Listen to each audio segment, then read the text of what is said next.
Hello, and welcome to episode 74 of the To Be Read podcast, where we talk about the books we love and the topics that interest us. My name is Patrick Stemp, and as always, I have Michael Laron here with me. How you doing? Great, Patrick. How are you this week?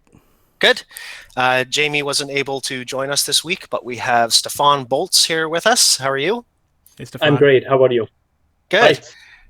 Hi. Stefan is the author of The Fourth Sage, as well as he's part of a group called Apocalypse Weird, and he has a story in the upcoming series, or not series, book of short stories, Tales of the Apocalypse, and we'll talk about that a little bit as well. And as usual, we will start with our roundtable of what we've been reading over the past week. And I think we'll go left to right on the screen as usual. And that means we'll start with Michael, what you've been reading this week. All right. Well, I am still on a hiatus from fiction. So I'm still continuing my streak of reading nonfiction. But the first book I read, and I got an audiobook, so I got my Audible credit for the month. And that is Predictably Irrational by Dan Ariely. And have any of you guys read that? I haven't. Okay. No. Interesting book. It's another one of those marketing books that a lot of the internet marketers and entrepreneurs of the world talk about. And it's basically why we make the weird, crazy decisions that we make. So this guy, I guess he ended up in an accident, some sort of scientific accident, and he ended up in the hospital, and he had like all these bandages on him. And while he was there, he was kind of isolated from society. And so he was starting to look at like the way the nurses would peel the bandages off of him. Like they would peel the bandages off really quickly because they thought that would, minimize his pain. But in reality, it was the opposite. Like he figured, oh, well, it's actually better if you peel the bandages off, a couple an hour instead of ripping them all off at the same time. And so that got him thinking about, okay, well, why did we make bad decisions about our money, right? Or why is it that we can't control our diets? Like we say that, oh, I'm going to go on a diet, but then, dessert cart comes through and the next thing you know, that goes out the window. Well, why is that? And so he's talking about those sorts of things. And I'm only about the first maybe two chapters into it, but I like it a lot. He's definitely an out-of-the-box thinker, and I can see why the book was really popular. People talk about it with like pricing, like how customers are predictably irrational when it comes to marketing your products. So very interesting. And the second book I read is actually two books, and that's by Dean Wesley Smith. He had two book launches this past week. And the first was The Stages of a Fiction Writer, which was originally available on his website as a blog post or a blog article series. I read it, but I decided to pick it up again because I love that one. That was one of my favorite Dean Wesley Smith books. And he basically talks about how there are different stages for fiction authors and what defines the different stages. So there's stage one authors who just focus on simply writing sentences. They don't know how to do anything else. And then there's the stage four authors like the Nora Roberts, the Stephen Kings, the J.K. Rowlings of the world who are expert writers. And he talks about why they're expert writers and how you can get there. So very interesting, very enlightening. And then the next book by Dean Wesley Smith that I read was the How to Write Fiction Sales Copy. And I think I talked about this last week when we had Mark on the show, but Dean wrote a short story every day in July. And he also wrote sales copy or book descriptions for each of those stories. And this book basically chronicles that, and he talks about how to write your own sales copy. So it fits in very well and complements a lot of the stuff that, say, Brian Cohen is doing with his book descriptions, and Libby Hawker's Gotta Read It. All three of those books, you take those together, you're going to write awesome book descriptions. So I would totally recommend it. So That was my week, guys. Okay. How about you, Stefan? What have you been reading lately? I've been reading, the last fiction book I read was All the Light We Cannot See. And I had it as an audiobook that's by Anthony, what's his name? Anthony. And it was an amazing book about the French resistance in Second World War Germany, in Paris, actually. And amazing book about this girl that is blind, that is a French girl that is blind, but she has this radio in her uncle's apartment somewhere in Paris, in the third floor, totally hidden because you weren't allowed to have radios. And then there's this boy, a German boy, who became he was put into the Hitler Youth, and because he knows radios really well. So the whole book is those two stories parallel to each other, and you realize that they come closer and closer to each other because the boy, now being like 18 years old, in the Wehrmacht, and he is about to find out or to find that radio of that blind girl with her uncle in Paris. And the whole book is basically a story of the two, and coming closer and closer and closer, and then they're together for 1 second, and then they drift apart again. But it's very beautiful story. So that was one. And sorry to not to interrupt, but when you were saying the name of the author, the video and the sound just cut out for a second. I don't know. Anthony Doerr. That's Doerr. Okay. And All the Light We Cannot See. Okay. It had 19,000 reviews on Amazon. Yeah. I mean, who gets that, right?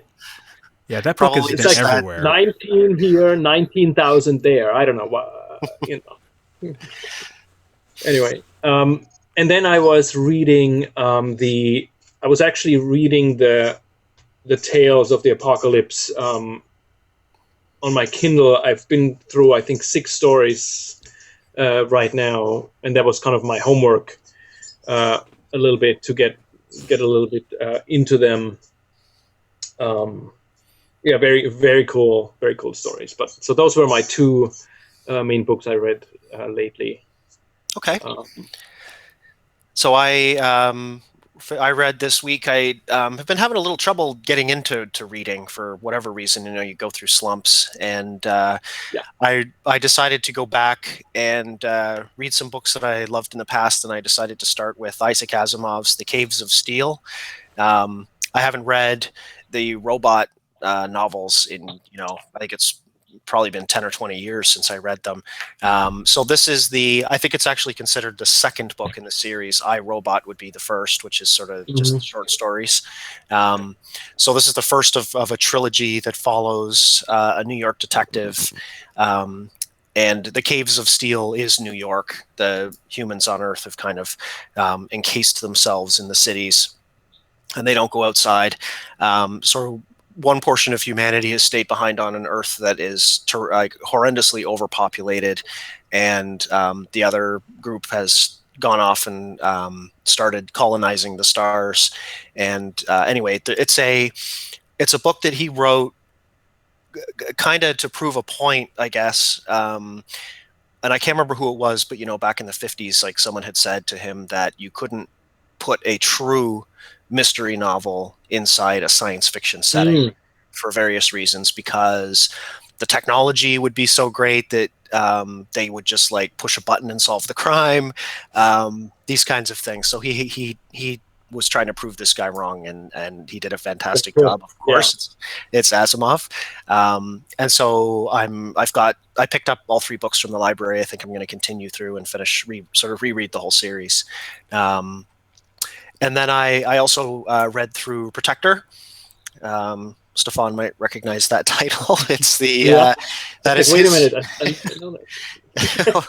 Why does that sound familiar? That's Stefan's short story as part of the Tales of the Apocalypse book, and it is a short story, so it's a little hard to talk about. What happens in a short story, because there's not a whole lot of sort of room, to talk about one event without giving away the whole story. But it's like all of the stories in this book, follows it's a post-apocalyptic story that centers in one way or another around an animal. And I'll admit, when I first heard about the series, for whatever reason, I had, for some strange reason, automatically assumed that it was all going to be about zombies. And that may be because... all about zombies? Yeah. And Chris Porteau corrected us on that they're apocalyptic stories, not necessarily zombie tales. So for anybody who's sick of zombies, it's not all about zombies. Right. But it was a great short story. I enjoyed it a lot. So I've only read I've read the 2 stories out of that book now. I have to. There's 15, I believe. I think there are 15 authors. If I 15 authors, yeah. right. So, and that's coming out November 20th. 20th or 23rd. I'm not 100% sure. Okay. And I can't remember if when I think we probably did bring this up before, that the part of the proceeds from this book Yes. are going to a organization, Visit Vets for Pets. Did I have that right? Vets for Pets. Pets for Vets. Pets for Vets. There you go. I was afraid I would say it wrong. Vets for Pets. Yeah. No, Pets for Vets. Pets for Vets. Yeah. So the what that is, I think, is pretty clear in the title. And I think it's $1 from every sale. Every dollar, yeah, $1 from every sale until the end of this year. And then the audiobook, I think the audiobook and the paperback, the publisher who does that is giving 25 cents per book indefinitely. Okay. That's awesome. To Pets for Vets. That's really cool. Very, that's very cool. Yeah. So let's see.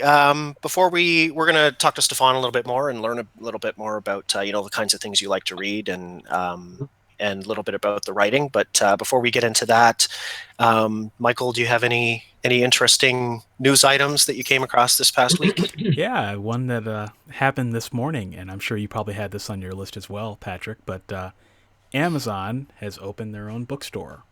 I did see that. Yeah, I believe it's in Seattle. If I'm correct. But yeah, it's they have their own bookstore now, and from the pictures that I saw, it's kind of interesting. They've got all the books are open face out. Yeah, they're all facing out, which I think is really cool. Because how many bookstores do you go to where you have to? Because in your average bookstore, the best books or the most popular books that the publishers want the bookstore to sell, or that the bookseller is doing really well on, they're going to put those books right at the front of the store. They're going to be on a table maybe, and they're going to be face out, and then you have to go to the shelves and heaven help you find the book that you want to read, because it's going to be really hard to get exposure. Well, in this new kind of atmosphere, all the books kind of get their chance to get exposure. So I think that's really cool. It'll be interesting to see if self-published authors end up in this store, which I don't think that it is, as much as we, love Amazon, I don't think that it has any relation to the Kindle department, other than the fact that they sell Kindles in the store. So yeah, because how would they do that? Would they order a bunch of your books from CreateSpace, and then that's how you get paid, and then they sell them, I don't know how they could make that work. I think the Hugh Howeys of the world will probably end up in there just because. Oh, sure. Just because their track record, But I think that'll be some headlines here in the next couple months, is indie authors jumping up and down saying that Amazon is their champion, but they're not going to put their books in a bookstore. So right. But yeah, that was pretty cool. Yeah. So that was pretty cool. That jumped out at me this morning. How about you guys? Okay. I came across a couple things that I thought were interesting.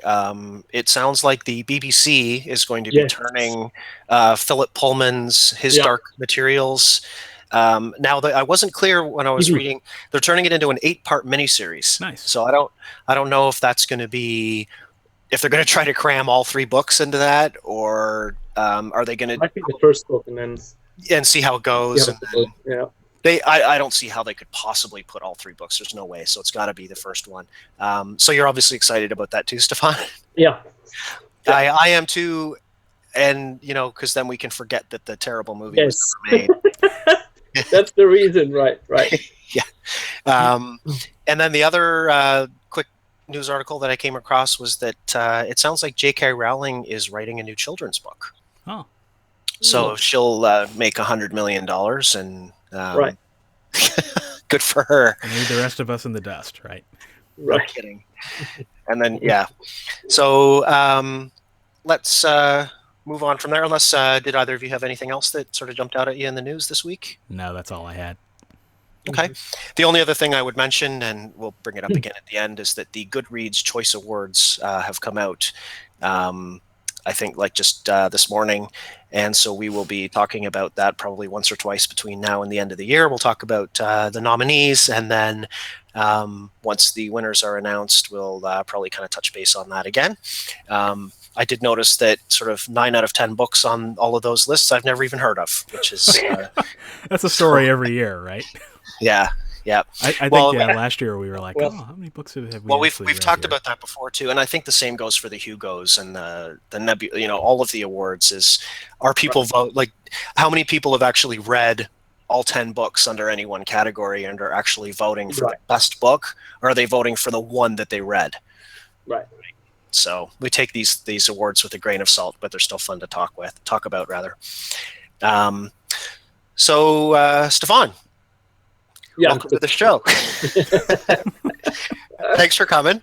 Yeah, thank you so much for having me. Yeah. I'm already having a lot of fun, so it can only get better from here. That's great. Yeah, considering all the technical issues that we had at the beginning. And so hooray, Google. So a little bit about you. Have you talked a little bit about what you've been reading recently, but sort of who are your favorite authors? Why don't we start with that? I have a bunch, but the one that screwed up everything else after that was Robin Hobb with her Assassin's Apprentice, the Farseer series. Nice. And I'm just going to show it because we are live. So this is one of them. Mm-hmm. Royal Assassin. I read that. I think I was still in Germany, and there was this tiny little bookstore in the town I grew up in. It was like dusty and, shelves all the way to the top, to the ceiling. And this man was in there. He was like a caricature out of a movie. He was bent over a little bit forward, and he had this gray wool jacket on and slippers. And he was just moving through this space. But he knew every single book in that bookstore, and he read everything that he's selling, I'm sure. So I got sucked into that, beyond time and space little thing there. And so we started talking about books that he really recommended and stuff. And then he said, you have to read Terry Goodkind, The Wizard's First Rule, those that took off and have now like 4 million titles. 4 million like in the series. Right. They went crazy after the first like 6 or 7. But so that was a good one. And then he said, you have to read Robin Hobb. And so I read them in Germany. And then I came over here in 96 and I read them again. So that was my absolute favorite author. Since then, any fantasy I read was always against that, which was very hard. And I had to kind of retrain myself to say, all right, this is in a separate category. Let's, move on.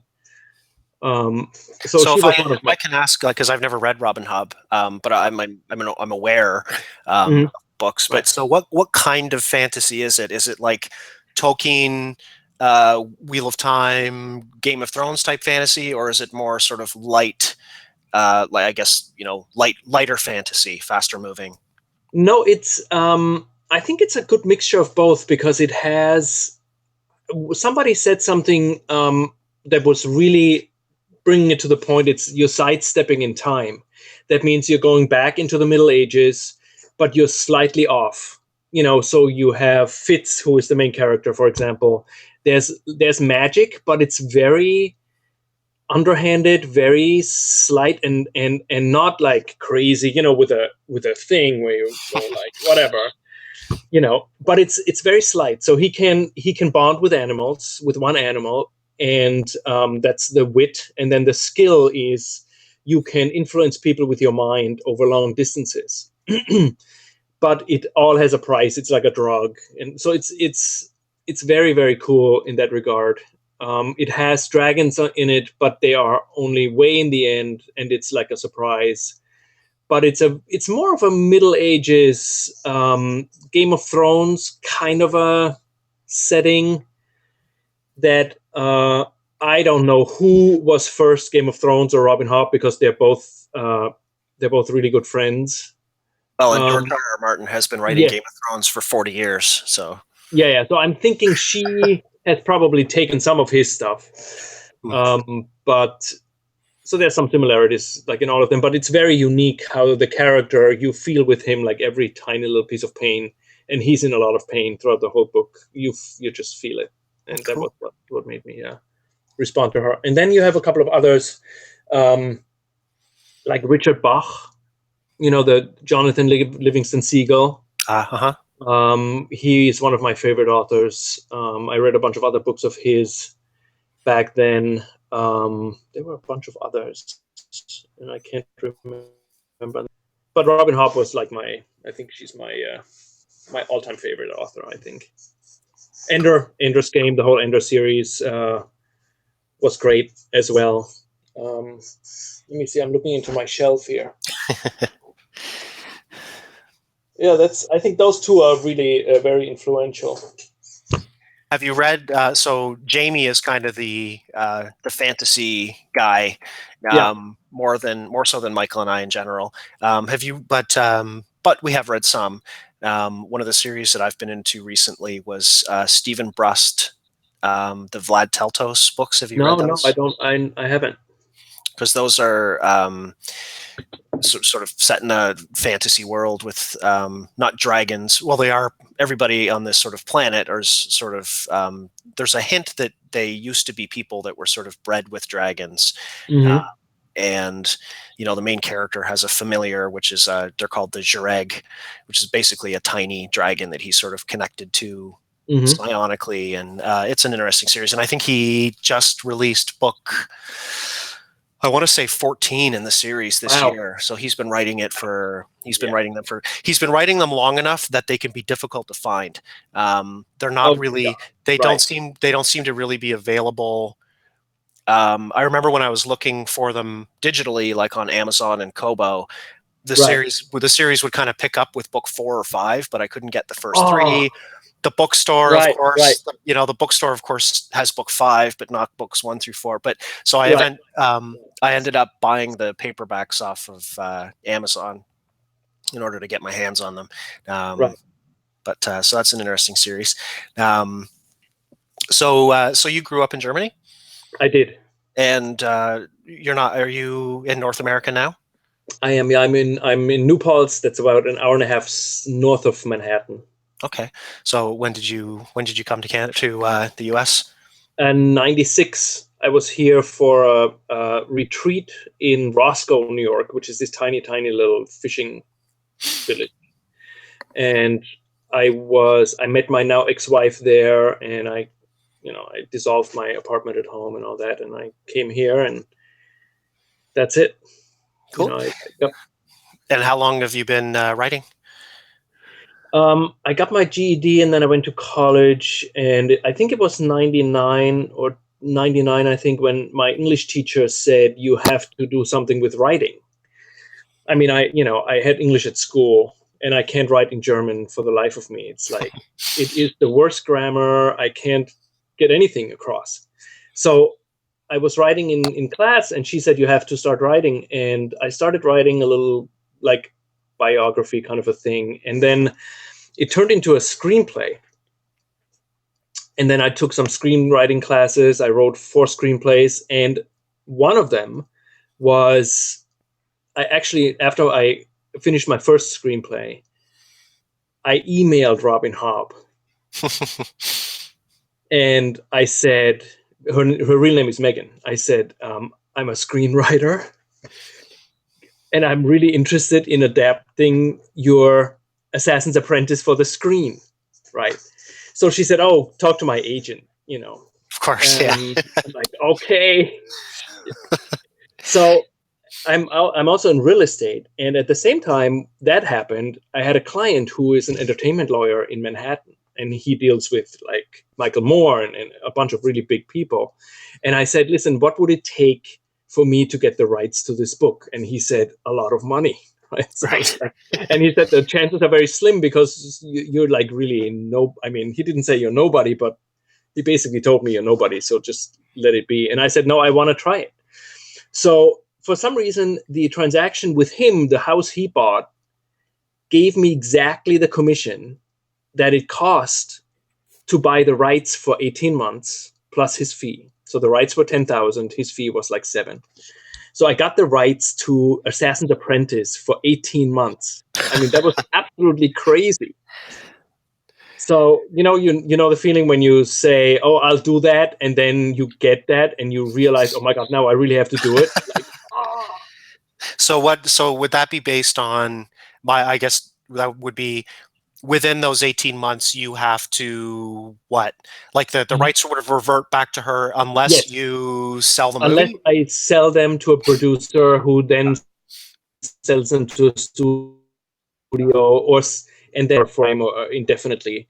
But our option was 18 months, Okay. and we came very close to. We came very, very close because the first screenplay I pitched to the group that brought the Matrix people up. Lawrence Mattis from Circle of Confusion is the producer's name, and I pitched my first script to his brother, and he said, "We don't take that kind of a thing, but if you have anything else, call me." And I called him and I said, "I got the rights for Assassin's Apprentice, and I'm working on the screenplay," which was the biggest mistake I can ever make. I didn't know that at the time, but we got talking, and he said, "You know what? I'm gonna bring this up in a meeting," and they were seriously thinking about it. But then they got busy with the one that they shot with the guy with a mask. I can't remember. Uh, Oh, Vengeance, not Vengeance. With a V. V for Vendetta. yeah. Okay. So they were shooting that in Paris and stuff, or in London, and then it got pushed off the table, and that was the end of it. And then we had two more little bites, but nothing came of it in the end, except I have now a screenplay of The Assassin's Apprentice that is really, really bad. That's sitting in my box somewhere in my basement. But It almost seems like it almost seems like one of those things that I wonder how often people go out and go around it backwards and find a producer, like find a studio that's willing to buy the screenplay and then go and buy the rights. I know. Yes, I would probably do it now that way, or I would just maybe. It's impossible for somebody like me to do it because I have no contacts at all. I mean. So, but it was fun. I mean, it was great, and Megan and I stayed in touch. So we kind of like. I always say this would be an awesome TV show one day, but probably not me. But it was a great experience. Yeah, So that sounds cool. I wrote that, and then I wrote two other screenplays, and then I wrote poetry for a while. I got divorced and wrote a lot of essays about personal pain and all this stuff that comes with it. And then in 2011, I started during a therapy session where we did sand play. I don't know if you know how that works in a therapy. She has like this. My therapist has this sandbox in her office and a huge shelf with all kinds of figurines and like helicopters and palm trees and stones and bridges and trains and I mean everything, Batman, and I mean you name it, she has it. So, and what you do is you stand in front of the shelves and you pick out a couple of figurines and you put them in the sand, and then you look at it and you say, okay, this is me, and then you kind of see what your life's doing right now based on how you put the figurines in the sand. And it's like a Freudian like an ink block test or something similar. And it always worked really well. I'd be curious to know what it means if you pick Batman. Yeah, me too, actually. I never did. I always shied away from it. I was like, no, I don't want to do that. The night, So, but it didn't make sense to me that day at all. I mean, nothing. It made no sense whatsoever, and I forgot about it the next day. And 2 days later, I said, you know what? I have to just write down, because I always wrote down my sessions with her. So I'm gonna write down the order of the figurines in the sand. And there was a rooster, a wolf, a warhorse, a pegasus, a frog, a dragon, and then there were 3 feathers on the side. And I thought, all right, so let's start. I'm going to just start writing. And I wrote, once upon a time, there was a young rooster who lived, blah, blah, blah, on a farm in the Eastern Shore. And all of a sudden, there was the first chapter of a book. And then there was the second chapter, third chapter. And I started to totally get into it. And then 5 months later, the 3 feathers was finished. That's funny So because I was reading about that book, and I can't remember. It may have been on like a synopsis on Amazon, or maybe it was on your website. I can't remember where, but it's interesting to hear the genesis of that, because at the time it was like yeah, a rooster, a unicorn. When you were I talking know. about it there, and you said, "and three feathers off to the side," I was like, "Oh, okay, that's that's the That's book." it. Yeah, yeah. And listen, it was like a gift, because it was like, you're an archaeologist and you're digging in the sand, and there's this perfectly shaped like city under the sand, and you're just basically brushing off the sand. That was my experience with this book. It wasn't, I didn't have to think about it, or do research or anything. It was just I was very inspired throughout the whole writing, and made a couple of big mistakes after, with not really editing it, or having it edited by a professional editor. And you know how it is as a first time self-published author. um, And this was back in that was in 2011, 2012. which was And then I pretty met pretty Hugh early days. Howey. Yeah, he wasn't, Wool was just taking off, and he had this thing in the city, like a meetup in New York City. And it was the 2 days when he was actually talking to his publisher to get the film rights or something, to his agent. So I was there, and it's like, Create Space and Amazon. I'm like, what? I had really absolutely no idea, but he said, just keep going, do it, whatever. So that came out, and then the second one was the Fourth Sage, was the continuation of that.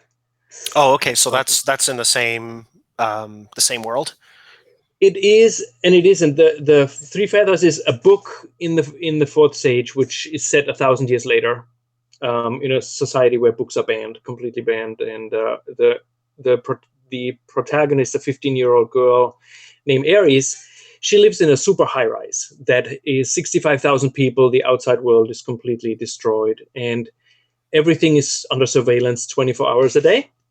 And also her room, like her futon where she sleeps on, has a camera, directed towards it. So, but she hacks into the system and has 1 hour a night where where there's a camera loop, and the software thinks she's sleeping, and she either reads, or she roams the building via the air ducts. So she goes into the air ducts, and she's like really fast and quiet, and she goes up and down and back and forth.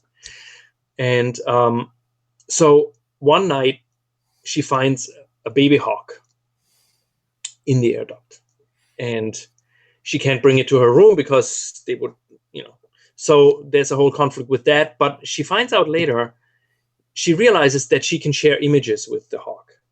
And this goes back to, and the Three Feathers goes back to Assassin's Apprentice and Assassin's Quest, because the boy bonds with a wolf, and that relationship between those two is just the most magnificently written in all of fantasy. I think that's what pulled me in. Is that really cool? Those, I'll say, like, those relationships for some reason work. They pull you in a lot of books. I mean, again, I would say like Philip Pullman, like with the not only the main character's relationship with her demon, right? her demon familiar, which, Michael, I don't think you've read the, and I think you're muted, Michael, by the way. Oh, okay. There you go. Oops. Were you saying something, Michael? I was just agreeing with you, Patrick. No, I haven't read it. But there's the relationship between the main character and her demon familiar, which is basically her soul, right? But also the relationship between her and I can't remember the name of the polar bear. Yeah, right. Which was probably the biggest disappointment for me, other than the actress who played the villain in that movie. But the relationship between her and the polar bear was something that they really didn't explore in the movie. Yeah. And it's huge in the book. It was so disappointing. But also then, I was talking about Stephen Brust, like his sort of psionic relationship with his dragon familiar, and we've had other authors on. Michael will remember, like 8 Ball, Yeah. or I can't think of any others off the top of my head. But yeah, those animal relationships, there's something about having them in a story that really speaks to Mm-hmm. people. Yeah. Mm-hmm. Right. Especially when they're kind of equals, right? Or when the animal enhances the character, like the 8 Ball, right? I guess he's not really an animal, but it's kind of a similar. He's the Akashic Sphere. Yeah, exactly. The Not Akashic that that Sphere. means anything to Yeah, anybody. yeah, exactly. Yeah, so yeah, I like the animal relationships too. I think they're fun, and Or there's a lot to explore there. geez, it's in Star Wars with R2D2 and C3PO. Chewie. Same thing. Yeah, the sidekicks, right? Yeah. Any of the funny little sidekicks. Or like the lion in Narnia, right? I can't think of his name. Right. Yes. Yeah. Jesus? Right. I don't think that was his name, but I'll know it if I hear it. But yeah, or a Hedwig from Harry Potter. I mean, it just Mm-hmm. you can point to tons and tons of examples of really cool hero/animal relationships. So Right. awesome. Right. That sounds really cool. Yeah. And so you're part of this group. The Tales of the Apocalypse, is that an Apocalypse Weird book? No, it has nothing to do with it whatsoever, except that a bunch of authors that are in Apocalypse Weird are also writing for Tales of the Apocalypse. And how that happened was really funny, because I got a dog last year in November. Her name is Ember, and we have this rail trail behind our house that is like this very long tunnel-like thing, the trees growing in, and it was fall and it was beautiful colors, but it looked very deserted. And I took this picture of Ember standing there looking into this straight, it was really cool. And I posted it on Facebook, and Chris Porteau said, "Oh my God, I just got the inspiration for a short story. Can I use the picture for a cover?" And I said, "Go for it." So he wrote Unconditional, Mm-hmm. which is the zombie story that inspired the Tales of the Apocalypse, because it got very popular and he got a lot of good reviews, and a lot of people liked it a lot. So the next step was to say, let's just write a whole anthology of apocalyptic scenarios with animals in it, any kind of animals, parrots, dogs, cats, wolves. Yeah, I'm curious to see some of the other takes on it. Having read the first, not the first two, and not the first two in the order that they appear in the book, but the first two based on who we've been talking to. Right. Yeah. So let's see. It's a little hard to tell for sure because we started a little late, but I'm sure we're probably past half an hour if we haven't already. So, Stefan, is there anything else you wanted to mention about the book, or? Yeah, I think if we have the pre-order now is on. Tales of the Apocalypse. It's on Amazon, and if you just basically punch in Tales, Tails, right, of the Apocalypse, it's the only one that has that name, obviously. And pre-order is up, and $1 goes to Pets for Vets until the end of the year. I think that's it from my end. Well, thanks so much for coming. It's been fun talking to you. Awesome. Yeah, same here. If people want to where's the best place to find you on the internet, website or Facebook? The best place would be if you go on Amazon and put in The Fourth Sage. I think it's the only title that has that, and then you can get to my name. And I have a website, stefanbolz.thirdscribe.com. I also have a YouTube channel where I read sometimes chapters of the book and books and stuff like that on YouTube. And with my name, you can find it. And for people who are listening, it's Stefan Bolz, and it's the last name is spelled Bolz. Z, yeah, yeah. Okay. Awesome. Thanks again for Yeah. coming. And Thanks so for much. our listeners, next week we will probably be talking about the Goodreads Choice Awards, unless we get sidetracked for some reason. And until then, have a great week, and we will talk to you soon. Have a Take good care, one. guys.